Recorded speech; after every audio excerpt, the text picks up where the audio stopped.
Hello, it's Jimmy here in O'Reilly's, looking at a Audi A3 diesel here. So I've already been looking at this car. It's had a bit of history with it. It had an EGR fault. The guy's taken the centre from the EGR, low pressure EGR, swapped it over here, but now it's got a flashing glow plug symbol and a engine light.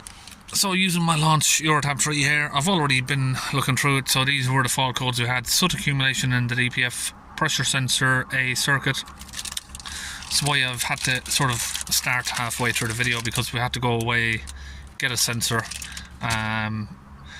It's a Saturday afternoon, nearly 3 o'clock, so of course we were limited to where we could get that sensor from, but we've got one here. We've got a circuit issue with the sensor, another one here. I'm going to ignore that for now, the O2 sensor, and the soot accumulation. So I've cleared those codes. This is the old scan, back from the scan history.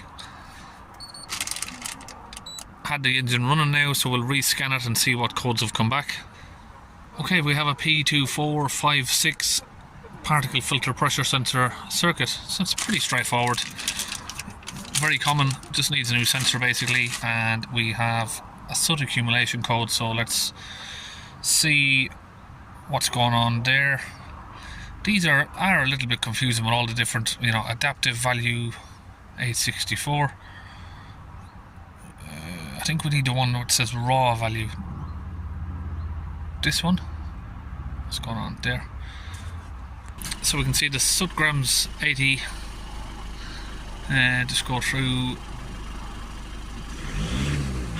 Well, that's not moving.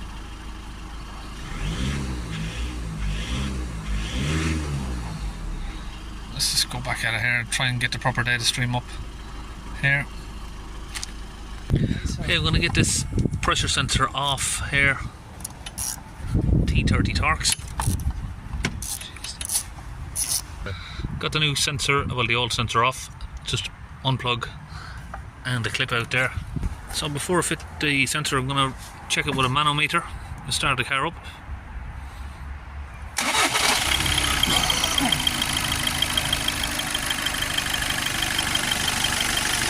And hold the revs up full.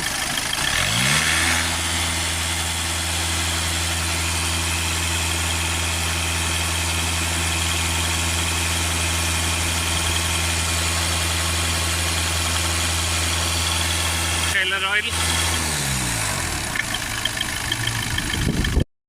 Now we've got the new sensor in, just taking it for a drive, and the adaptions should start setting off themselves. And if we keep an eye there on the grams of soot, they've come down. That was at 80 grams, that was on the old sensor there. See how fast that's just coming down. I've only driven it 200 yards, and I'm not doing a forced regen, it's just an ordinary drive basically.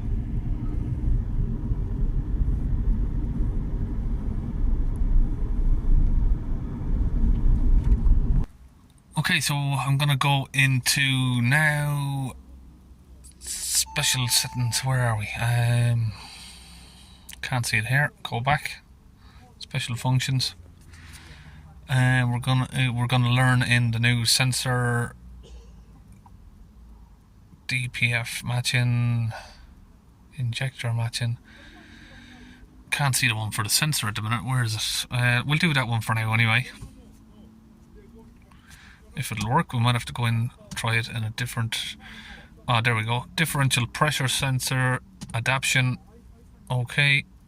No, it doesn't work. So I might have to go in through guided functions. Okay, so I'm just waiting for an update here to download. And now it's installing. Okay, so reset the adaptions after a component malfunction. I'll press OK. Differential pressure sensor, number 1. I'm going to press that.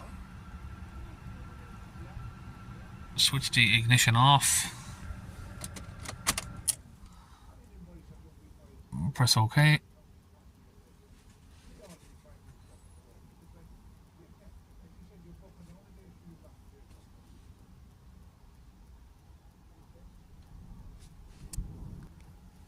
Okay, now switch the ignition on.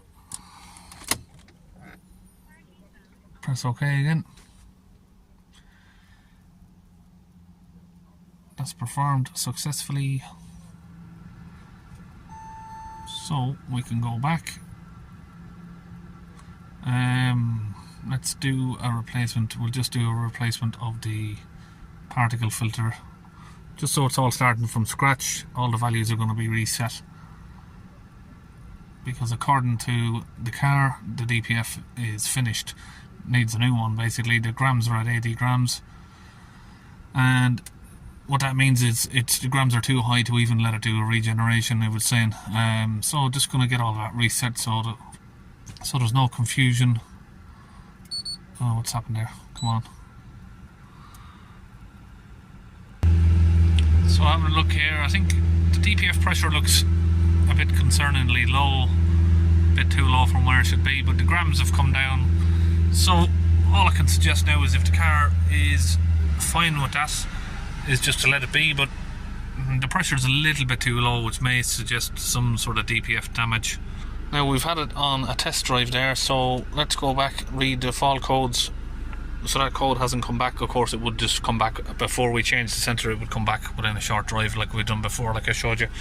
And on this one in particular, when we go back here, it just goes to show you that you can't always trust, diagnostic history, you can't always trust what the diagnostic machine says, because here, yeah, when I first looked at it, it said there's a particle filter soot restriction, so the DPF's blocked, and it was at 80 grams, which I know of customers who have been to dealerships and other garages for that same thing there, and it's saying, you know, if you tried to run a regen on that, and this is what's happened there before, the guy swapped over the two sensors, basically took it from one sensor and swapped it to the other. Robbing Peter to pay Paul is another term for that.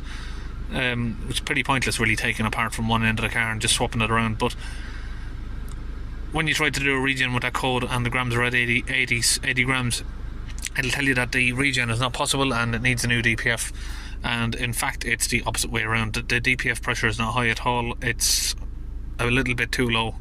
But some cars are not really sensitive to that. I know the Land Rovers, if they're slightly out at all, you will get the P2452 code. So that's it really. Audi A3 there, 1.6, all done, pretty straightforward. It was just basically a sensor change, didn't need a DPF clean. See you in our next video.